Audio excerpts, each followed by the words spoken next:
Welcome to this lesson on viral replication. Today, we're going to explore one of the most fascinating processes in microbiology, how viruses reproduce using host cells. We'll examine two distinct methods viruses use to replicate themselves, the lytic cycle and the lysogenic cycle. Understanding these mechanisms is crucial for comprehending how viral infections work and how they affect living organisms. Before we dive into replication cycles, let's establish an important foundation. Viruses are unique entities that occupy a gray area between living and non-living things. They cannot survive or reproduce on their own. Unlike bacteria or other microorganisms, viruses are completely dependent on a host cell to carry out their replication. They lack the cellular machinery necessary for reproduction, which is why they must hijack a living cell's resources to make copies of themselves. Viruses use two primary strategies to replicate themselves. The first is the lytic cycle, which is a rapid and destructive process where the virus destroys the host cell to release new viral particles. The second is the lysogenic cycle, a more subtle approach where the virus integrates its genetic material into the host's DNA and remains hidden, sometimes for extended periods. Each strategy has distinct characteristics and outcomes for both the virus and the host cell. Let's break down the lytic cycle into its key stages. First, the virus attaches to the surface of a host cell using specific receptor proteins. Second, it injects its genetic material, either DNA or RNA, into the host cell. Third, the viral genetic material takes over the cell's machinery, forcing it to produce viral components instead of its normal proteins. Fourth, the cell assembles hundreds of new virus particles using these components. The final stage of the lytic cycle is called lysis, which means breaking open. Once the host cell is full of newly assembled viruses, the cell bursts open, destroying itself in the process. This releases hundreds of new viral particles into the surrounding environment, where they can go on to infect other cells.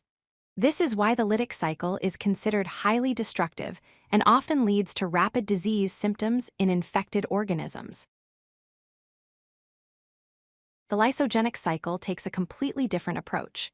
Instead of immediately destroying the host cell, the virus integrates its DNA directly into the host cell's chromosome.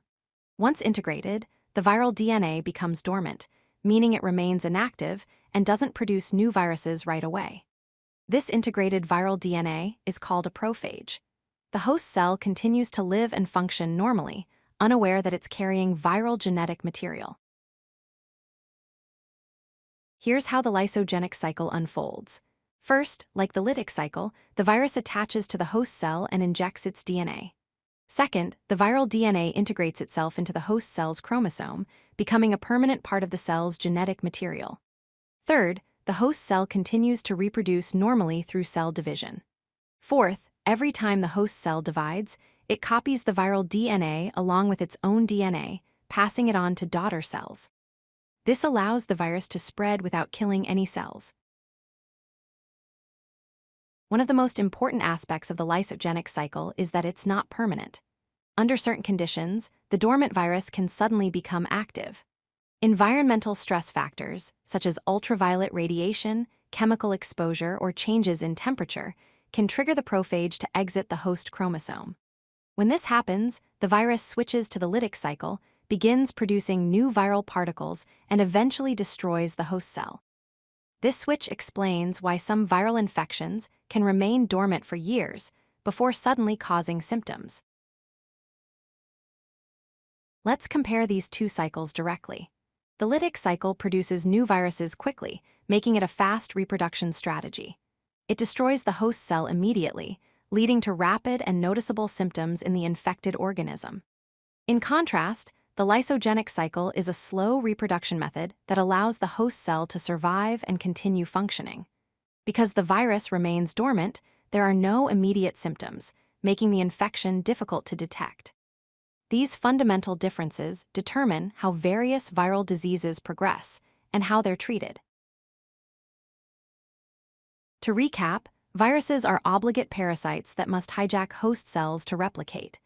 They accomplish this through two main strategies. The lytic cycle is a direct, destructive approach that rapidly produces new viruses by bursting the host cell. The lysogenic cycle is a patient, hidden strategy where the virus integrates into the host's DNA and waits for the right moment to activate.